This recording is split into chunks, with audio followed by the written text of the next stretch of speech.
തിരൂർ മണ്ഡലത്തിൽ രണ്ടാം തവണ ജനവിധി തേടുകയാണ്. എന്താണ് ഇപ്പോൾ വോട്ടർമാരിൽ നിന്നുള്ള ഒരു പ്രതികരണം വരുന്നത്? വളരെ നല്ല അനുകൂലമായ പ്രതികരണം. ഈ തെരഞ്ഞെടുപ്പിനെ ഒരു ആഘോഷപൂർവ്വമാണ് ഇവിടുത്തെ ജനങ്ങൾ കാണുന്നത്. 10 വർഷത്തെ ദുരിതപൂർണമായ ജീവിതം അവസാനിപ്പിക്കാൻ കഴിയുമല്ലോ എന്ന ഒരു വലിയ ആഗ്രഹത്തിലാണ് ജനങ്ങൾ. UDF ഗവൺമെന്റിനെ തിരിച്ചു കൊണ്ടുവരാൻ വേണ്ടിയുള്ള ഒരു കഠിനാധ്വാനത്തിലേക്ക് ജനങ്ങൾ വ്യാപൃതരായി.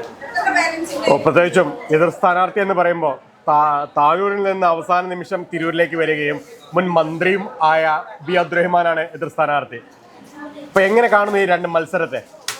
ഇവിടെ സ്ഥാനാർത്ഥിയുടെ പേരോ നിറമോ തറവാടിൻ്റെ പേരോ ഒന്നും പ്രധാനമല്ല. മന്ത്രി ഉണ്ട് നേരിട്ട് കൊമ്പുണ്ടാവില്ലല്ലോ.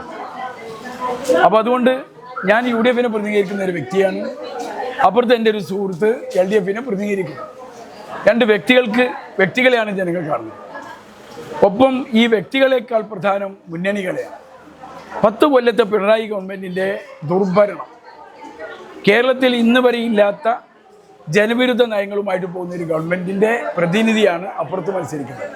ആ മന്ത്രിയുടെ കൊമ്പൊടിക്കാൻ തന്നെയാണ് UDF സ്ഥാനാർത്ഥിയായി താങ്കൾ മത്സരരംഗത്ത് എത്തിയിട്ടുള്ളത്. തീർച്ചയായിട്ടും ഇവിടെ ഉമ്മൻചാണ്ടിയുടെ ഒരു ഭരണത്തെക്കുറിച്ചുള്ള മധുര സ്മരണകൾ ജനങ്ങൾ മുമ്പിലുണ്ട്. ആ ഒരു ഗവൺമെന്റിനെ, ഉമ്മൻചാണ്ടിയുടെ ആ ഭരണകാലഘട്ടം തിരിച്ചു കൊണ്ടുവരാൻ വേണ്ടിയുള്ള ആഗ്രഹത്തിലാണ് ഇവിടുത്തെ മത്സ്യത്തൊഴിലാളികളും മറ്റ് കർഷകരും യുവാക്കളും എല്ലാവരും വളരെ ആഘോഷവും ഈ തെരഞ്ഞെടുപ്പ് രണ്ടും കൽപ്പിച്ചിറങ്ങിയിരിക്കുകയാണ്. അതുകൊണ്ട് UDF ഒരു നല്ല വിജയം ഈ മണ്ഡലത്തിൽ ഉണ്ടാകും. എന്താണ് കഴിഞ്ഞ 5 വർഷം ഈ മണ്ഡലത്തിൽ ചെയ്ത പ്രധാനപ്പെട്ട വികസനങ്ങൾ, നേട്ടങ്ങളായി കാണുന്നത്, ഓർമ്മയിൽ വരുന്ന പ്രധാനപ്പെട്ടത്? ആദ്യം ഒന്ന് നിങ്ങൾ മനസ്സിലാക്കേണ്ടത്, ഒരു MLA എന്ന നിലയ്ക്ക് വികസന പ്രവർത്തനം നടത്തണമെങ്കിൽ ഗവൺമെൻറ് പണം തരണം. മലപ്പുറം ജില്ലയോട് കടുത്ത അവഗണന കാണിച്ച പ്രതിപക്ഷ MLA മണ്ഡലങ്ങളെ തീർത്തും അവഹേളിച്ച ഒരു ഭരണകൂടമാണ് കേരളത്തിലുള്ളത്. പ്രതിപക്ഷത്തുള്ള MLA 5 കോടിയിലപ്പുറം പണം കൊടുക്കില്ല, അവർക്ക് വാരിക്കോരി കൊടുക്കും. ഈ നയമുള്ള ഒരു ഗവൺമെൻറ് കേരളത്തിൽ ഉണ്ടായിട്ടും എനിക്ക് 247 കോടി രൂപയുടെ വികസന പദ്ധതികൾ ഇവർ കൊണ്ടുവരാൻ കഴിഞ്ഞു. ഞാൻ തെരഞ്ഞെടുപ്പിനെ നേരിടുമ്പോൾ ഇവിടുത്തെ പാലങ്ങളായിരുന്നു വലിയ ചർച്ച. 6-7 കൊല്ലം പഴക്കമുള്ള പാലങ്ങൾ, ഉമ്മൻചാണ്ടിയുടെ ഗവൺമെൻറ്റിൻ്റെ കാലത്ത് പണിത പാലങ്ങൾ, 2015-16 കാലഘട്ടത്തിൽ പണി പൂർത്തീകരിച്ച പാലങ്ങൾ, അതിങ്ങനെ നോക്കുകുത്തിയായിട്ട് നിൽക്കുകയായിരുന്നു. 2021 വലിയ ചർച്ച അതായിരുന്നു. ഈ ഇടതുപക്ഷക്കാർ MLA കുറ്റപ്പെടുത്തി, UDF പൊതുജനങ്ങളും സർക്കാരിനെ കുറ്റപ്പെടുത്തി. അവസാനം എന്നെ ജയിപ്പിച്ചു. പക്ഷേ 2 വർഷം കഴിഞ്ഞാണെങ്കിലും ആദ്യം ഒരു പാലം കിട്ടി, രണ്ടാമത്തെ പാലം കിട്ടി. കുറച്ചും കൂടി വൈകിയാണെങ്കിലും കേന്ദ്രത്തിൽ നിന്ന് ഉപരിതല ഗതാഗത വകുപ്പിൻ്റെ സേതുബന്ധൻ പദ്ധതിയിൽ ഉൾപ്പെടുത്തി MP-യുടെ സഹായത്തോടു കൂടി, ET മുഹമ്മദ് ബഷീർ സാഹിബിൻ്റെ സഹായത്തോടു കൂടി 33 കോടി രൂപ കിട്ടി. ഇങ്ങനെയെല്ലാം കൂടിയായി എനിക്ക് 147 കോടി രൂപയുടെ പദ്ധതിയിൽ കൊണ്ടുവരാൻ കഴിയും. ദൗർഭാഗ്യവശാൽ സംസ്ഥാന ഗവൺമെൻറ് ഭരണാനുമതി തരണമായിരുന്നു കേന്ദ്രം തന്ന ഈ ഫണ്ടിന്. അതിന് 15 മാസം താമസിപ്പിച്ചു. കേന്ദ്രം ഫണ്ട് തന്നിട്ടും 15 മാസം അതിൻ്റെ പ്രവൃത്തി തുടങ്ങുന്നതിന് ഭരണാനുമതി തരാതെ താമസിപ്പിച്ച സർക്കാരിൻ്റെ പ്രതിനിധിയാണ് അപ്പുറത്ത് മത്സരിക്കുന്നത്. 33 കോടി കൊണ്ടുവന്ന MLA-യെ തടസ്സപ്പെടുത്താൻ വേണ്ടി ഭരണകൂടം ശ്രമിച്ചു.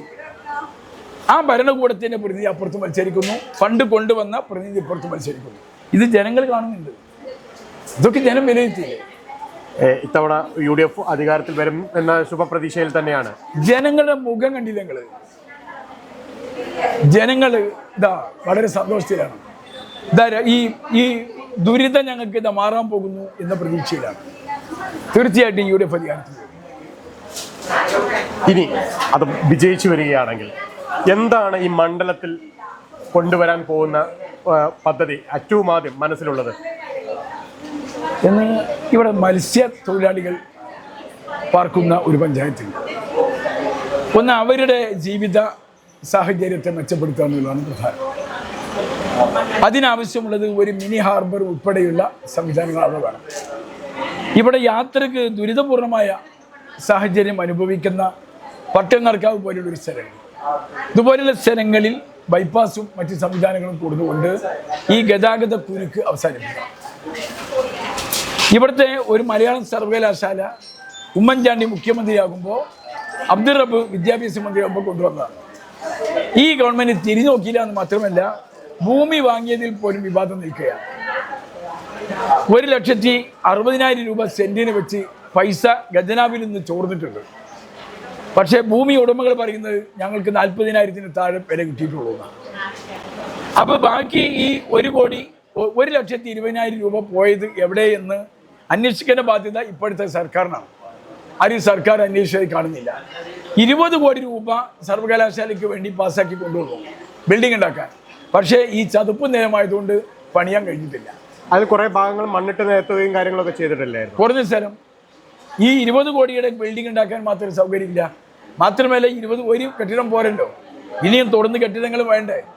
ആ വാങ്ങിയ സ്ഥലം സർവകലാശാലയ്ക്ക് ഉപയോഗിക്കാൻ പറ്റാത്ത സാഹചര്യം വലിയൊരു അഴിമതി നടന്നിട്ടുണ്ടെന്നാണ് നമ്മൾ മനസ്സിലാക്കേണ്ടത്. ആ ഭൂമി ഉടമകൾ പറയുന്നു ഞങ്ങൾക്ക് 40,000-ന് മേലെ പണം കിട്ടിയില്ല. അങ്ങനെ പറയുമ്പോൾ ഈ സർക്കാർ വിവാദത്തിന് നിലനിൽക്കേണ്ടത് മുഖ്യമന്ത്രിയുടെയും വിദ്യാഭ്യാസ മന്ത്രിയുടെ കടമ.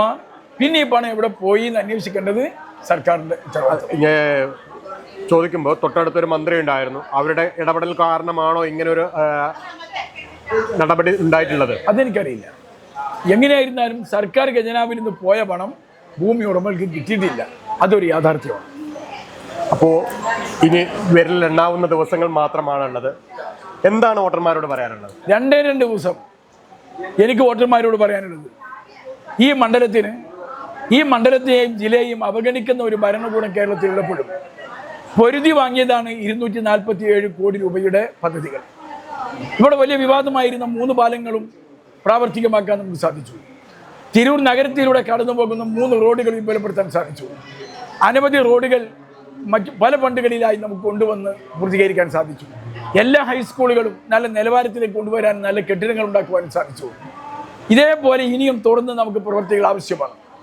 ഈ അവഗണിക്കുന്ന ഗവൺമെൻറ്റിൽ നിന്ന് ഇത്ര 2,47,00,000 രൂപ 247 കോടി രൂപയുടെ വിഹിതം കൊണ്ടുവരാൻ കഴിഞ്ഞുവെങ്കിൽ, പ്രതിപക്ഷത്തുള്ള ഒരു MLAക്ക് സാധിച്ചുവെങ്കിൽ, ഞാൻ ജനങ്ങളോട് പറയുന്നു, ഞാൻ ഭരണകക്ഷിയായ ഒരു MLA ആയാൽ നിങ്ങൾ എന്നെ അതിന് സഹായിച്ചാൽ ഇതിൻ്റെ എത്രയോ ഇരട്ടി വികസന പദ്ധതികൾ കൊണ്ടുവരാൻ നിങ്ങളുടെ സ്വപ്നങ്ങൾ, എൻ്റെ സഹോദരങ്ങളുടെ, എൻ്റെ സഹോദരിമാരുടെ, ഈ നാട്ടിലെ പൗരന്മാരുടെ ആഗ്രഹങ്ങൾക്കനുസരിച്ച് മുന്നേറാൻ എനിക്ക് സാധിക്കും. നിങ്ങൾ എൻ്റെ കൂടെ ഉണ്ടാവണം. നിങ്ങളുടെ വിലയേറിയ വോട്ടുകൾ എനിക്ക് കോണി അടയാളത്തിൽ നൽകി എൻ്റെ ഒരു വിജയവും UDF ഗവൺമെൻറ് ഒരു വരവും നിങ്ങൾ പ്രതീക്ഷിക്കുക. നമുക്ക് ഒരു പുതിയ കേരളത്തെ അതിഗംഭീരമായി മുന്നോട്ട് കൊണ്ടുപോകാൻ UDF സർക്കാരിന് സാധിക്കും. അതിന് പങ്കാളിയാകാൻ എന്നെ നിങ്ങൾ തുണക്കണം. കോണിക്ക് നിങ്ങൾ വോട്ടുകൾ ചെയ്യണം. എല്ലാവിധ ആശംസകളും നേരുന്നു. വീണ്ടും കാണാം.